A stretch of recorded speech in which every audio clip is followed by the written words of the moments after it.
যখন আপনি এটা করবেন তখন তো আপনার নিবন্ধনই থাকে না রে ভাই। এই লোকগুলি কি মাথা মোটা কিনা আমি জানি না, এরা বোঝেও না তারা এখন কোন সময়টাতে অবস্থান করছে, দেশে এখন কি চলছে কোনো ধারণা আছে এই সমস্ত লোকের? কোনো ধারণা আছে? দল খুব ভালো অবস্থায় আছে, বিএনপি খুব ভালো অবস্থায় আছে।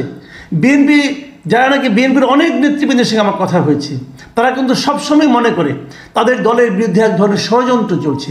আজকে আমি সোশ্যাল মিডিয়ায় এবং আরও কয়েকটা সোর্স থেকে আমি একটা চিঠি দেখলাম।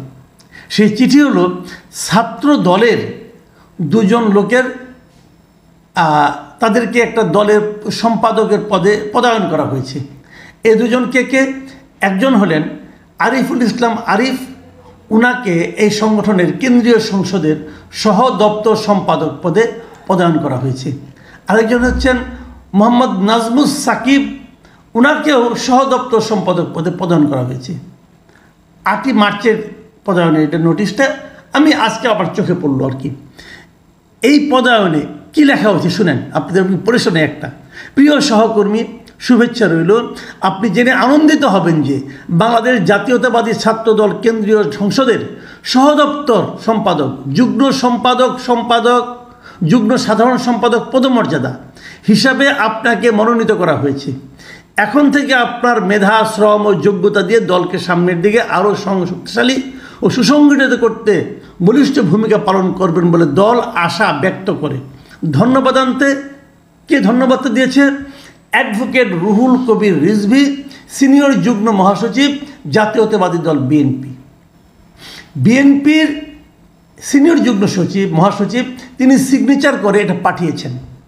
উনি পাঠাতে পারেন না তো? ছাত্রদলের কে কি হবে এটা বলার জন্য রিজভিটা পারেন। যখন এটা রিজভি করেন তখন কিন্তু প্রমাণিত হয়। আপনি একটা কাগজ রাখলেন, আপনি ব্ল্যাক অ্যান্ড হোয়াইট একটা ডকুমেন্ট তৈরি করলেন যে আপনাদের একটা ছাত্র সংগঠন আছে যার নাম জাতীয়তাবাদী ছাত্র দল, যে সংগঠনে নিয়োগ করতে হলেন আপনি রুহুল কবির রিজভী। যখন আপনি এটা করবেন তখন তো আপনার নিবন্ধনই থাকে না রে ভাই। এই লোকগুলি কি মাথা মোটা কিনা আমি জানি না, এরা বোঝেও না তারা এখন কোন সময়টাতে অবস্থান করছে, দেশে এখন কি চলছে কোনো ধারণা আছে এই সমস্ত লোকের? কোনো ধারণা আছে?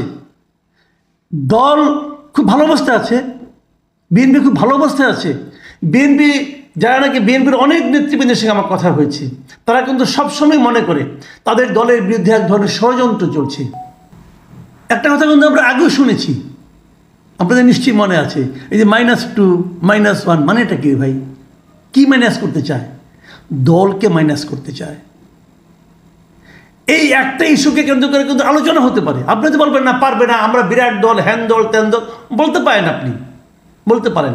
কিন্তু এই যে এই ডকুমেন্টটা কোন বিবেচনায় আপনার পক্ষে যায়?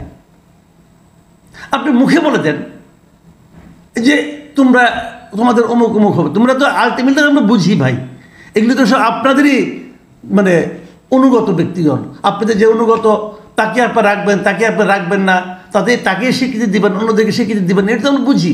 ছাত্রলীগের ক্ষেত্রে বুঝা, কিন্তু ছাত্রলীগের ক্ষেত্রে কিন্তু এতটা মূর্খতা দেখাতো না, বলে দিতেন উনি। কিন্তু গঠন কিন্তু করতো ছাত্রলীগ নিজেরাই, ওরাই দেখতাম সভাপতি, সেক্রেটারি ওরাই সিগনেচার করে দিত কমিটি।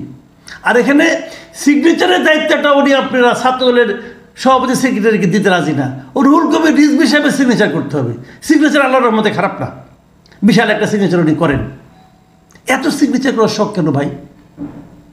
যে সিগনেচার আপনার দলের জন্য বুমেরাং হতে পারে, এইটুকু বোঝার যখন আপনার ক্ষমতা নাই, সিগনেচার করেন না।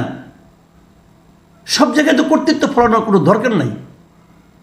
আমি রুহুল কবির রিজভীকে প্রশ্ন করতে চাই, আপনি কোন এখতিয়ারে এই কাজটা করলেন? এবং আপনার এই এখতিয়ার বহির্ভূত কাজের জন্য আপনি দল যে আগামী দিনে বিপদে পড়তে পারে, এই ধারণাটা আছে, থাকা উচিত। প্রত্যেকটা দলের আমি বলবো, অনেকে বলে না, এখন ইদানিং কথা উঠছে শিক্ষা প্রতিষ্ঠানে রাজনীতি করা চলবে না, শিক্ষা প্রতিষ্ঠানে ছাত্র সংগঠন করা চলবে, রাজনীতি করা চলবে না। আমি কিন্তু এই পক্ষে, ছাত্র সংগঠন থাকবে, কোনো সমস্যা নাই, কিন্তু সেটা রাজনৈতিক ছাত্র সংগঠন হবে না। সেই ছাত্র সংগঠনের একটা রাজনীতি থাকতে পারে, কোনো সমস্যা নাই। কিন্তু এই রুহুল কবির রিজভির মতো পলিটিক্যাল লিডাররা সেই দলের কমিটিতে কে থাকবে না থাকবে তা নির্ধারণ করে দেবে না। যখন নির্ধারণ করে দেয় তখন এদের আর রাজনৈতিক শক্তি, এদের আর মানে ছাত্র সংগঠন মনে হয় না, তখন মনে হয় কি এদের অনুগত একদল কর্মী, এছাড়া তো আর কিছু মনে হয় না। আমরা কিন্তু দেখেছি আওয়ামী লীগ ছিল, বিএনপির দেখলাম, আপনার যে জাতীয় নাগরিক পার্টি তাদেরও কদিন আগে একটা হলো, তারপর আপনার ইসলামী ছাত্র শিবির, তো জামাতের সংগঠন, এটাও সবাই জানে। সমস্ত পলিটিক্যাল পার্টির কিন্তু একটা করে ছাত্র সংগঠন আছে। এটা কিন্তু আগে ছিল না, স্বাধীনতার আগেও ছিল না। ছাত্রলীগ এবং আওয়ামী লীগের চিন্তা ভাবনা একই রকম, একই ধারায় প্রবাহিত হতো, কিন্তু ছাত্রলীগের কমিটি কিন্তু শেখ মুজিব করে দিতেন না। সেটা শুরু হয়েছে স্বাধীনতার পর থেকে, এবং স্বাধীনতার পর থেকে শুরু হয়েছে বলেই ছাত্র রাজনীতিতে বিশৃঙ্খলা আসছে, ছাত্রলীগে ভাঙন আসছে। এটা থাকা প্রয়োজন নাই। আমি মনে করব আগামীতে এই সমস্ত রাজনৈতিক নেতারা, বৃহৎ বৃহৎ নেতা, জাইগান্টিক লিডার, সব বড় বড় নেতারা একটু ঠান্ডা মাথায় চিন্তা ভাবনা করে কাজ